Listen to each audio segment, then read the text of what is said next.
What is up, YouTube? Third Impact here to bring you my Tokyo Ghoul Episode 4 review.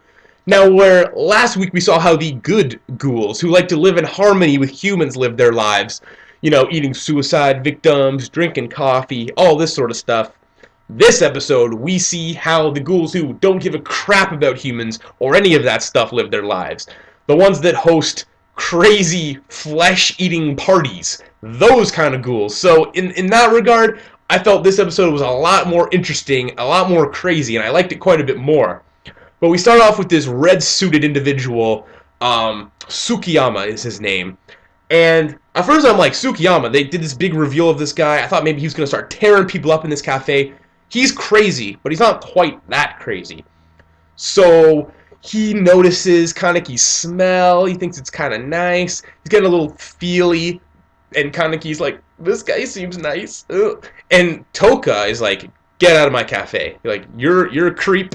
You're a bad man. Get out of my cafe. And it's like, okay, that's kind of harsh, but Toka's probably in the right here. He's probably a scumbag. And she pretty much just tells Kaneki, yeah, he's a parasite of the 20th Ward.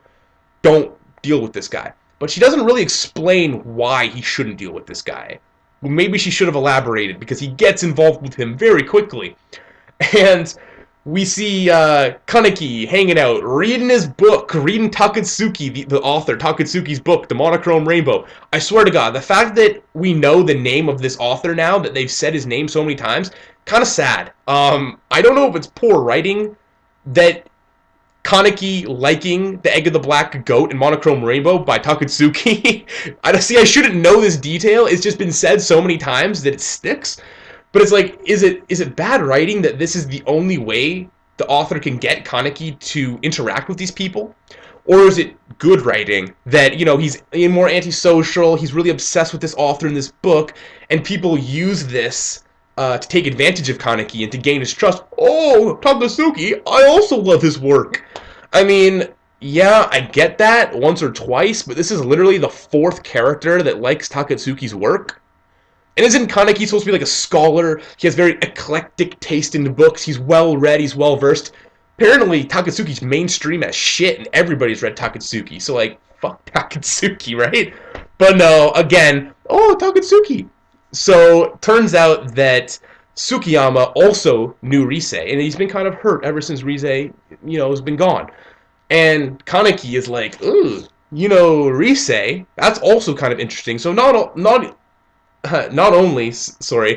is he liking the same author as him, the way he's speaking to him, that Kaneki's making it feel like, oh, okay, like maybe we kind of have more in common than I thought, and he also knew Rise, another reason. So he's sold on this guy. He wants to spend some more time with him, and as soon as he's like, okay, we should hang out again, you can just tell by the look on this guy's face, like, ugh, he's a psychopath, he's doing something bad, he's going to take advantage of the situation.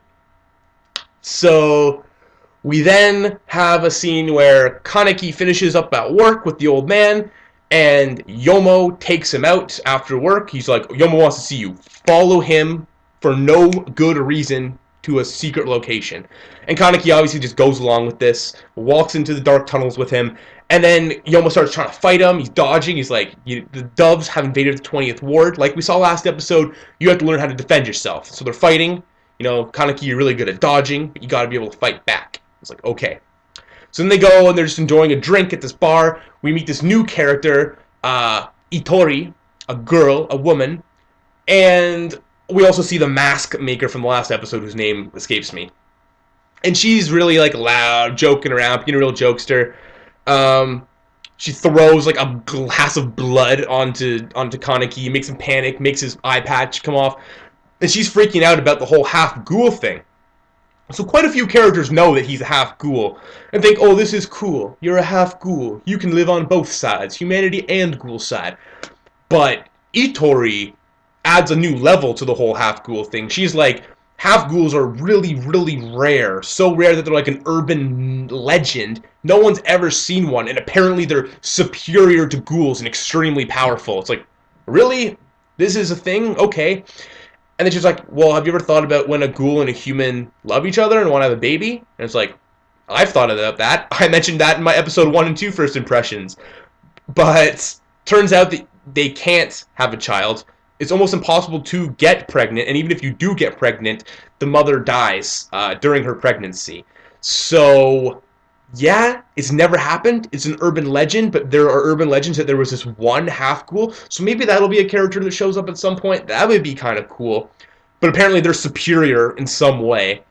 Um, Also, they are talking about Rise a bit, asking if they knew about Rise, and they knew Rise. She was a bit of a troublemaker herself. Yeah, she was a troublemaker. But I mean, when you're looking at all these ghouls, I think obviously a lot of them live their regular everyday lives, and sure, some of them eat flesh, some of them go nuts and binge eat human beings. Doesn't mean they can't be good, regular people in everyday life. Just means they gotta eat human flesh. They're ghouls. So, yeah, Rize's hung out with them a couple times. They all chilled. She was kind of, she was kind of a bad girl, but, she was alright. But they suspect that mysterious death, where all that construction fell on her, that, so many people say that they saw somebody up on top of the building to drop all that stuff on her. So, not just a crazy coincidence. This has been set up. So that's kind of interesting. And then next scene, we get Kaneki hanging out with Sukiyama. Sorry, I guess I got it written down there because I really want to get this guy's name because it was all about him. Sukiyama. And they're having coffee. And Sukiyama's reminiscing about Rise. And Rise was like, he invited her to one of his, like, gourmet parties, which we learn about very soon. And she declined. She's like, really? Like, that's just a joke that there would be ghouls who care about, like, high society gourmet eating, like, classy individuals. That's like a complete joke. Why would a ghoul ever behave that way? And he loses his shit because he is a classy French cultured motherfucker. And he's holding his glass and it breaks in his hand. Kaneki goes to help and accidentally cuts himself. And, he's like, oh, he's covering it up. He's stopping the bleeding. Eventually stops. He's like, okay, and Sukiyama's like, I'll make it up to you. Let's go to Rise's favorite spot. He's like, all right, one sec. Let me clean my handkerchief. He's like, oh no, it's okay. I got that. Takes the handkerchief into the washroom and like literally like eyes rolling into the back of his head, just getting off really bad on sniffing the handkerchief with Kaneki's blood. Like, he is obsessed with this half ghoul scent that has this hint of human in it. And he's like, I mean, you've seen the episode if you're watching this. You saw how crazy obsessed he was with this and how he was losing his shit. So, from here, we're then suddenly at his place, at Rise's favorite place. We don't see them going there. We don't see where it is. We just see Kaneki having a shower. Why is Kaneki having a shower? What did they just get? Okay, so this is Rise's favorite place. Go have a shower if you want. I'm good. He even questions like, why am I having a shower right now? It's like, Kaneki, why are you having a shower right now? Anyways, he leaves the shower, gets dressed in his like nice suit. He's all classed up for this gourmet party. He sits at the table and it raises as a platform into this huge killing floor with this giant audience of masked individuals with all these crazy names like MM and like PG, and like they all have like letter combinations for their names. And Sukiyama's standing up with his mask and he's like, the grand feast shall begin. And he has the handkerchief with the blood on it. He's like sniffing it, losing his shit. He's like, you guys gotta check this out. This is gonna be awesome. We're gonna eat a ghoul. And they're like, ghoul? We don't eat ghouls. Ghouls don't taste good. He's like, no, check this shit out. And he drops the handkerchief. They all start smelling the half ghoul blood. They're all losing their shit. So they send in the executioner, Taro, who's apparently like a slave or a child of one of the party members. It wasn't really made clear exactly what their relationship was, other than like, he's mine. He's like my slave, my son. It was really weird. And he's running around with this big like saw blade thing. He's like a bumbling doofus just trying to kill Kaneki, but Kaneki's just running away. Turns out Sukiyama has drugged him. It must have been the coffee or the tea that he placed before he went up in the pillar. So he starts losing movement of his legs. He lands one clean kick on this Tora guy, but doesn't do shit, or Taro. He's getting choked out. He's about to die when he manages to break free and just uppercut the shit out of Taro. His ghoul ability sort of unleashes briefly. And during this time, the eye patch falls off. And this is one of those things, too. It's like, he was obsessed with the aroma. He could see the one eye patch. I'm almost positive, like, I thought for sure that he knew he was a half-ghoul. but maybe he just thought he was like a ghoul with like interesting smelling blood, because the eye patch falling off and him being a half ghoul is like a huge revelation to like everybody, including Tsukiyama. And at this point, Tsukiyama has decided he's mine now. No, I'm not sharing this super rare half ghoul with anybody. I already was obsessed with his scent and was going cucking nuts. Now he's mine. He's a half ghoul, so he's mine. And Taro's about to kill him.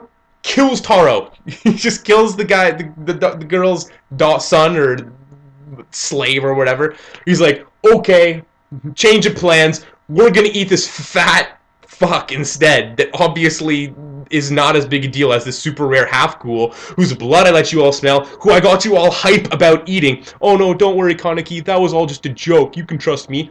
What? Like, they're all still gonna want to eat Kaneki. They're not just gonna be like, okay. Like, that shouldn't happen. But who knows how the next episode is gonna start off. Really like Tsukiyama. He's nuts. Not really sure exactly how strong he is. From what we've seen of the guy in the second episode, who Kaneki destroyed and Toka destroyed, Toka still seems really fucking tough. Like, why doesn't Toka beat the shit out of some bad guys? Anyways, that's enough for me. Hope you guys enjoyed Tokyo Ghoul Episode 4. Much more lax review. I just was kind of freestyling here. Hope you guys enjoyed. Hope you like, comment, and subscribe. Hope you stay tuned for more Tokyo Ghoul videos. Hope you stay tuned for more anime videos in general, because this is an awesome summer anime season, and I'm so excited about so many shows. So please stay tuned, and I will see you guys later. Peace.